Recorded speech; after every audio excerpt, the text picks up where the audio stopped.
At dawn on August 21, 1942, Colonel Kiyonao Ichiki stood at the edge of a coconut grove on Guadalcanal, the humid air already clinging to his uniform.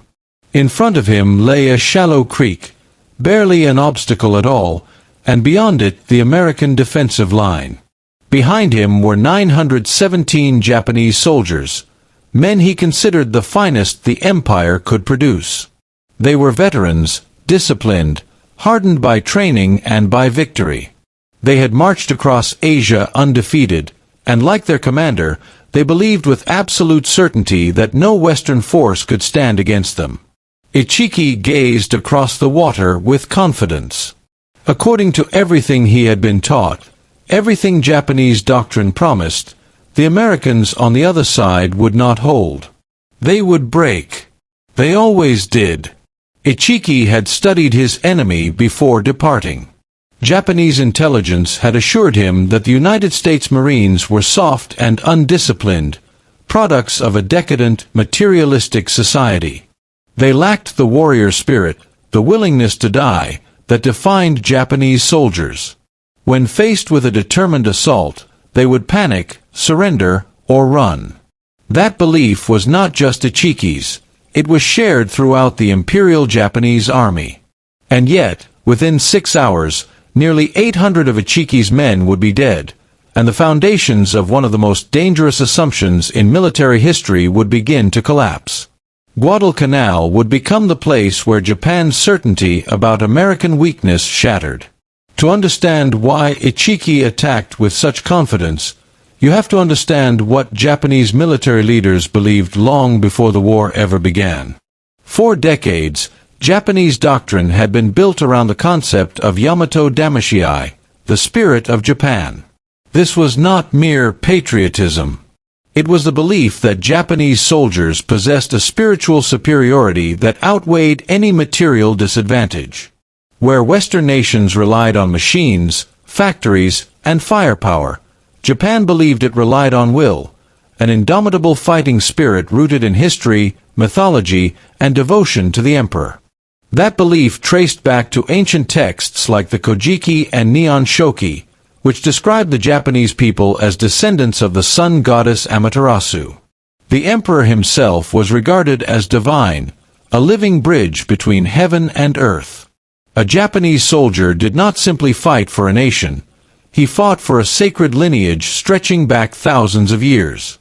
Death in battle was not tragedy, it was fulfillment. In the early 20th century, this belief seemed vindicated. Japan's stunning victory over Russia in 1905 shocked the world.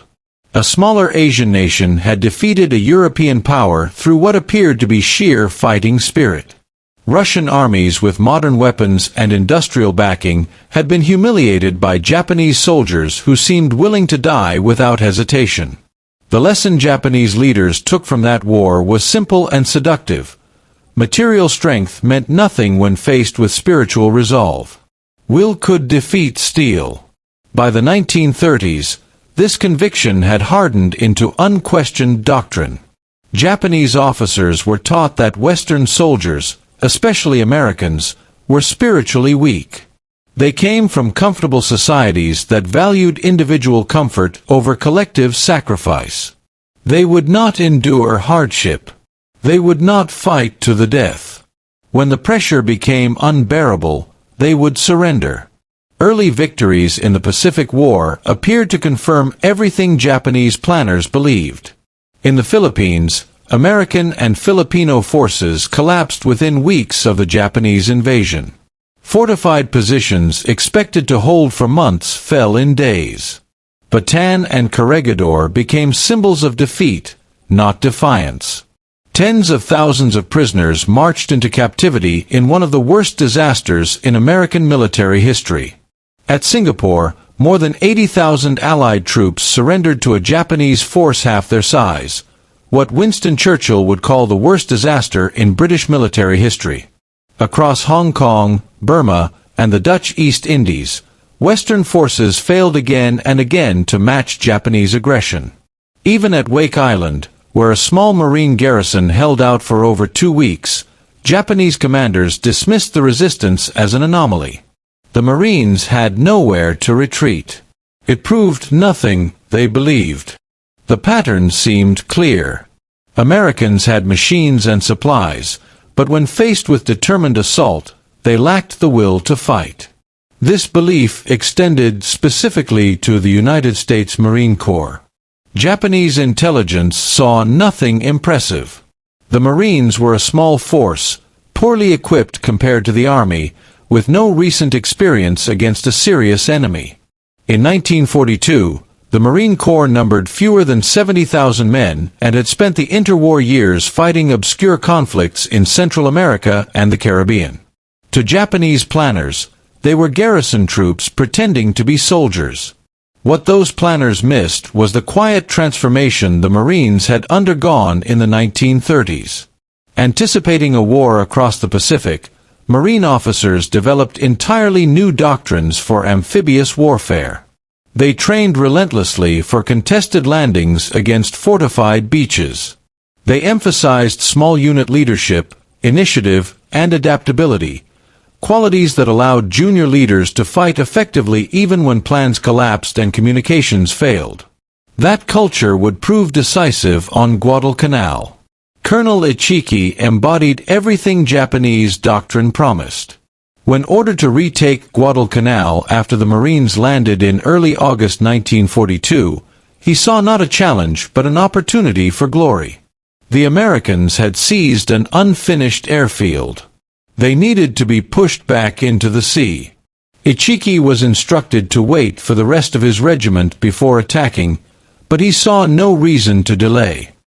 His first echelon of 900 men would be more than enough. Waiting would only dilute the honor that should belong to his unit alone. On the American side, Major General Alexander Vandegrift had no idea how completely the Japanese underestimated his Marines. He was too busy struggling to keep them alive.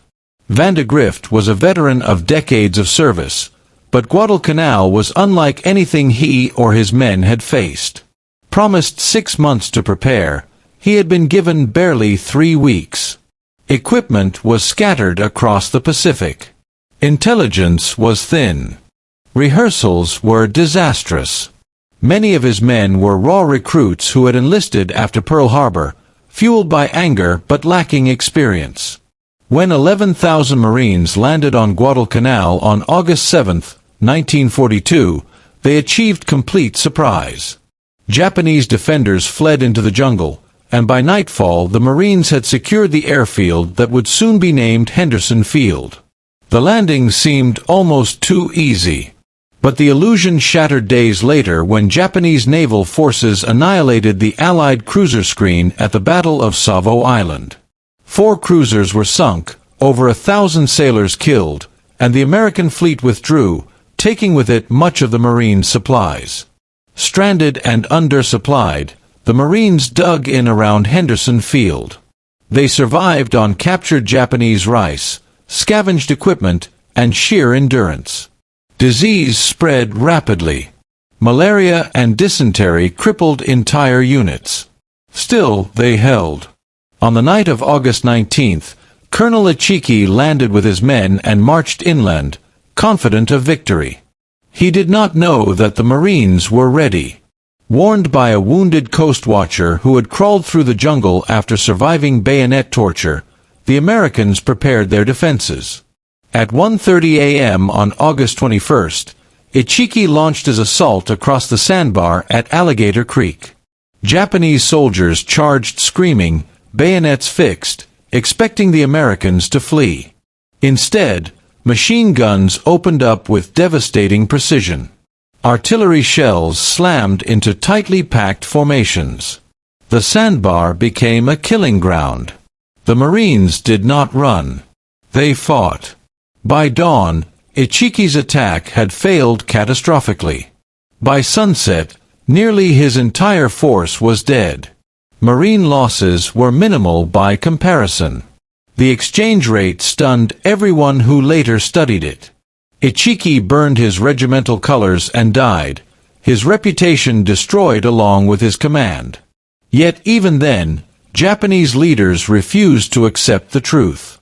They concluded not that the Marines were formidable, but that Ichiki had simply brought too few men. More would solve the problem. Again and again, that belief led Japanese forces into disaster.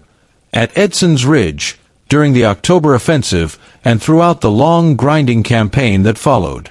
Each time, Japanese soldiers attacked with courage and determination, and each time, Marines met them with discipline, adaptability, and stubborn refusal to yield. Henderson Field held. Japanese casualties mounted. Disease and starvation ravaged those who survived combat. Guadalcanal became known as Starvation Island, a place where Japan's best units were slowly destroyed. By early 1943, the truth could no longer be denied. Japan evacuated what remained of its forces, leaving behind tens of thousands of dead. The campaign had cost Japan irreplaceable soldiers, pilots, ships, and, most importantly, its most cherished belief. Guadalcanal proved that Americans could fight, could endure, and would not break. The Marines who held Guadalcanal did not set out to destroy an ideology. They were hungry, sick, exhausted young men trying to survive. But in doing so, they shattered the myth of Japanese spiritual superiority. From that jungle-covered island, the course of the Pacific War changed forever. Guadalcanal was where the tide turned. Guadalcanal was where the myth died. And Guadalcanal was where everything changed.